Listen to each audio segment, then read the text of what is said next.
and I don't know many of the players, but I do enjoy going sitting with a beer and a hot dog and Well, I am going to get blasted even more than I normally do in the Tampa Bay area. Fred McGriff was announced a couple days ago as an inductee. He's going into the MLB Hall of Fame next year, 2023.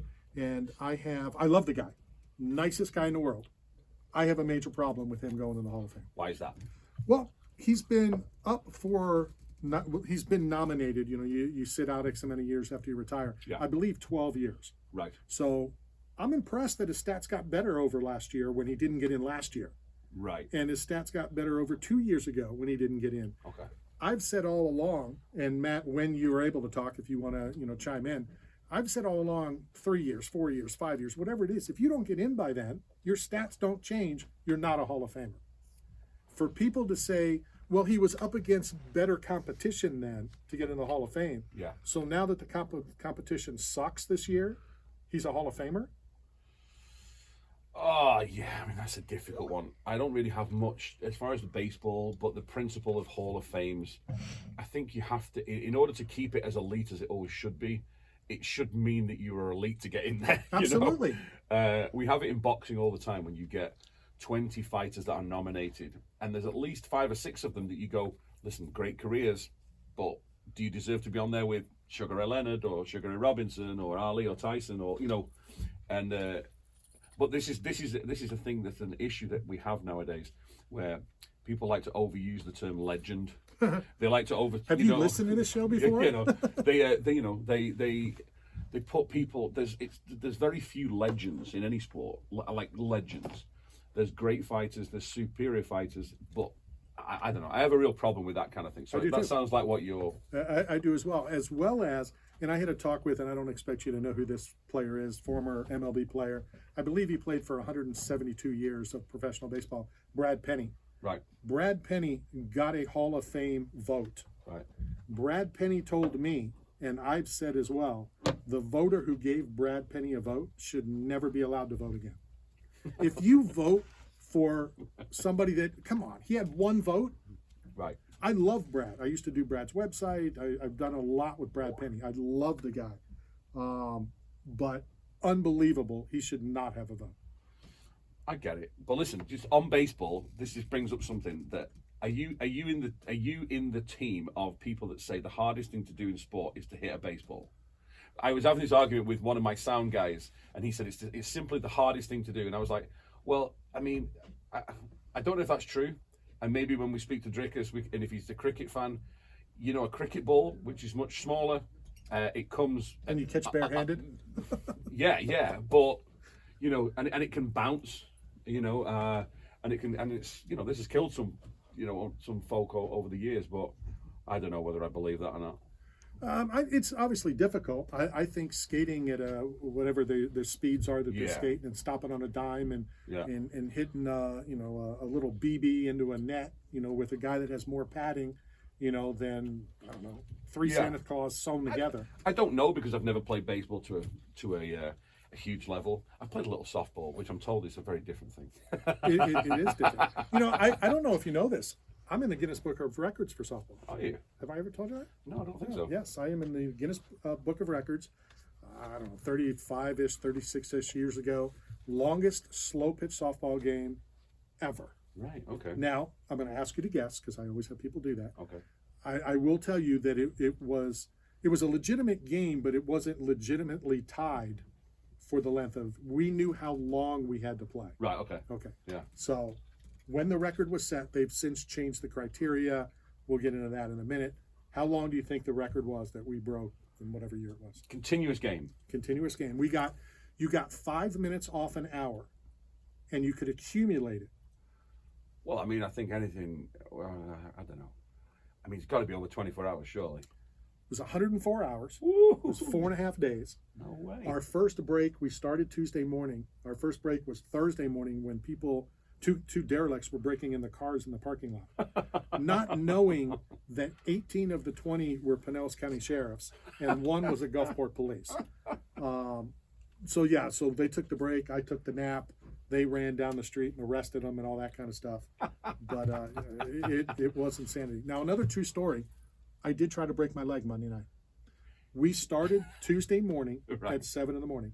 I had a game Monday night, and I purposely slid in hard to third base trying to break my leg Right. because I knew that I could go as long as I needed to go.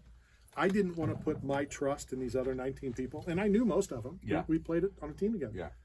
The last thing I wanted to do is start Tuesday morning and Friday night somebody quits, and then it's over. Yeah. So now you've wasted all that time. There was I'm sure, whatever it's called, when after X amount of years you can talk about bad things and not be arrested for it. Right, okay. I can't think of what the word is. There was money being thrown on the table for Right. me to quit. They couldn't quit because they would have lost their jobs. But I did not take the money. Well, and there you go. That's the measure of the man right there. But actually, sitting here while you've got you are obviously a Navy veteran. Oh yeah. And I didn't realise until this morning that this is Remembrance Day for Pearl Harbor. Yes. I didn't know, and Yes. I only went to Pearl Harbor 2 or 3 weeks ago. We did a show out in Hawaii, and I said I've got to go. I'm a big Navy guy because it was what my grandfather did in the war. Quite an amazing place, and an amazing kind of experience. Very somber, but very. Isn't that I don't know if strange, crazy. You know, I've been in New York as well. Yeah. You're very somber, but you have to go, and you're looking at these things that, like, why am I looking at it? But you want to look at it. I look at it because I'm a big history person, and my grandfather was at Normandy, and he said his life was saved by an American sailor, and they remained friends for years and years and years after the war. And the knock-on effects of everything that happened because of Pearl Harbor, it kind of makes me interested as how that impacted my grandfather's life, Right. A very kind of, I hate to say exhilarating because it really takes your kind of breath away when you go on the tours and you see the ships, and you just can only just imagine what that must have been like. So on this day, I think it's right that people remember and remember exactly what happened. So let me ask you a question. We're waiting for our first guest. I think the whole schedule is going to be shuffled here, and we may be surprised at the first guest who's not first guest on the list. I have a problem. You know me pretty well. I have a lot of problems. A lot of problems. A lot of things set me off. A lot of things, blah, blah, blah. Give me your thoughts on whoever, I don't want to use any particular name, Fighter X in the blue corner is going to war Saturday night. Like, I hate that. They're not going to war. Bullets are not being shot. And I won't bring up the death because, yes, every fighter knows they could die in the ring, in the octagon, and whatever. Yeah. They're not, I still believe they're not willing to die. They know that they could die, but it's still not a war. You're not going to war on Saturday. I think from my limited experience of being in a ring and knowing how that feels at an amateur level, I will point out, I think the people that go in with that do or die attitude rarely win because they're not focused on the actual skills that Of they're staying supposed. alive. Yeah, but the skills of you're going in there to win a fight, or then you're going in to show well of yourself. I believe people like, let's say off the top of my head, someone like Sean Strickland. I believe there's a point that he trains and trains and trains to be an elite UFC athlete. He will work on his conditioning, he'll work on all of his skills, but there's a point, I imagine, and I might be wrong here, that when he gets into deep waters, I don't want to be disrespectful, especially to someone like that, but like the psychotic element in your head just goes, right, okay, are we doing this? And you almost forget about the crowd, you forget about your family, you forget about the fees, you forget about the sponsors that may or may not come afterwards, and you just, maybe singly, you go to war. I understand, maybe it's the wrong description of what you go into battle. There you go, maybe it's a nicer way of saying it. Yeah, I mean, it's saying the same thing, but yeah, I mean, that's, and again, it's just the old, grumpy person, that I am. It shouldn't matter, but it does, to a certain extent. So I get it. I don't know. Robbie Lawler not on the card. No, very sad. 'Cause OSP not on the card. Yeah, and it's still a damn good card. It's great, but the thing is, we say that every week now. That's what's brilliant about this. We had this conversation.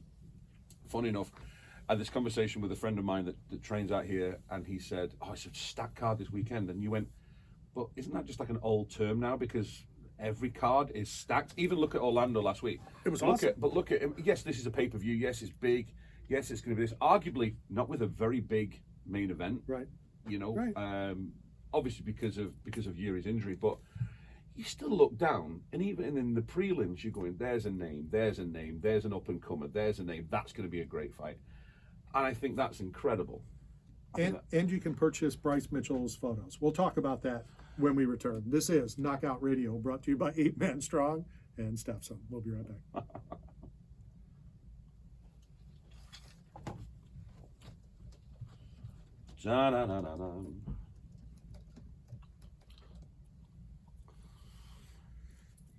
Oh, I guess they're doing that again. So they're supposed to be bringing Drykus now, Yeah. even though not later. Billy was supposed to be here.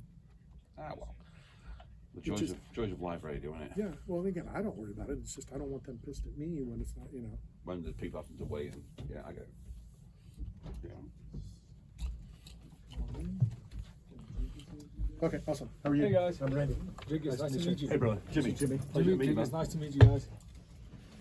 I'm right here. What's up, Steve. Jiggers, nice to meet you. Hi, how Hey, are you? how are you? I'm Randy. Shelly, it's Nice to meet you. This is Jimmy. Nice to meet you. How are you?